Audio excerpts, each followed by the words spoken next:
Good morning, all. Camelback Trading 2724 coming to you this Wednesday morning, June 17th. We are looking at the market profile of the SPY ETF here on Window Trader. And I'm going to go over a couple things before we get to what I look for today, because I guess it's kind of important. This is my view. Look where we're trading, right?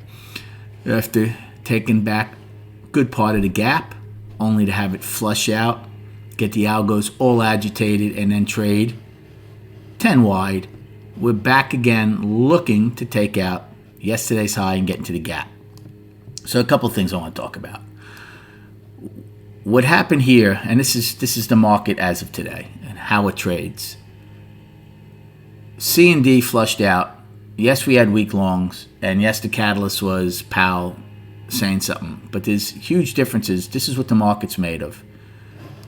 This flushed down because of the tweet. It was weak longs getting out.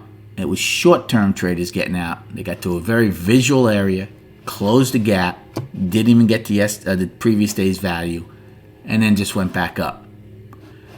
As opposed to what happened in March, where those were long-term traders getting out because of what they didn't like, This has nothing to do. There's nobody to support this market. There's nobody to support this market yesterday, but it's short-term traders and they get into visual areas. As opposed to February, March, we went down $95 in March. They blew through every reference point and destination there was before they decided they had sold enough.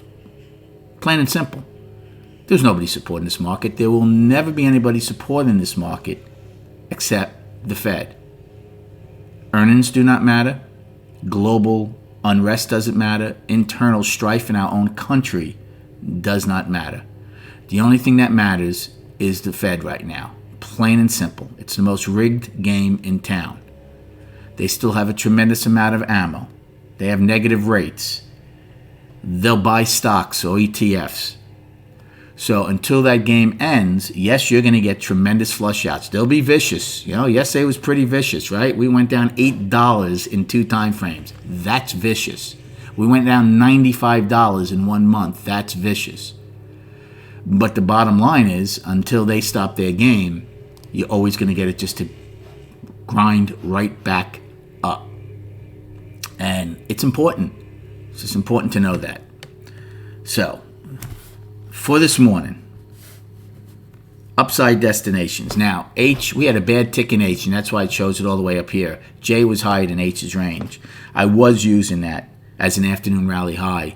Just something to lean on, just like I used L as a pullback. I'm still going to use J's high since it's just over an hour to go of 314.37. Then above that, we have yesterday's high, 315.64, and then finally filling that gap at 318.22. So still 258 points left from June 11th. Above that, we don't have anything to our perfect POC of 319.95 from June 10th. For the downside, my pre-market high right now is 316.02, so it would be above yesterday's high inside the gap. For the downside, my first destination would be right now the pre-market low of 313.10, then 10 wide of 312.74, L's low of 310.61, and then yesterday's low of 307.67. So game plan for this morning. Well, again, right back to where we were yesterday morning, the first 3 time frames. Looking in balance above value. Now, there's still an hour to go prior to the open. A lot can happen. However, if we're to get up to yesterday's high, can't take it out, can't get above the opening, you can take a put play and see if we get back down below J's high and back into yesterday's value, down to POC.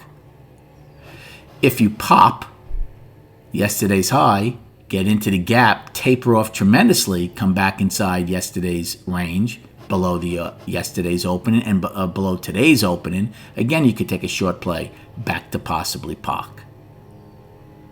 Any acceptance above yesterday's high, any acceleration with no tapering, especially if you start one time framing up, that short play is over.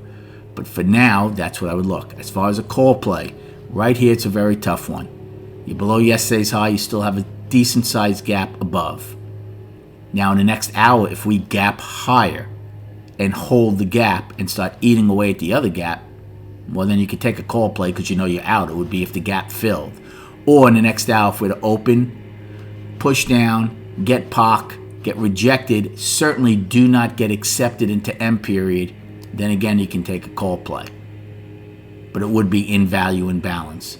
Right? M period from the day before is always very important to me. I don't mind if you go down and get POC, but I don't want acceptance into here if you're a buyer. If you're a buyer and you get accepted into M, you're trading to the bottom of M and probably testing L's low. Again, does not hurt to wait for market-generated information. This market right now has given us many, many opportunities. We don't have to go looking for a trade. They will come to you. And if you're in camelbacktrading.org, you'll be getting up to the date, up minute trades throughout the trading day. All right, let's go to the charts. So, monthly, one-time framing up for 2 months. Again, a couple of key points we're going to want to watch as the month and then the week goes forward for the weekly.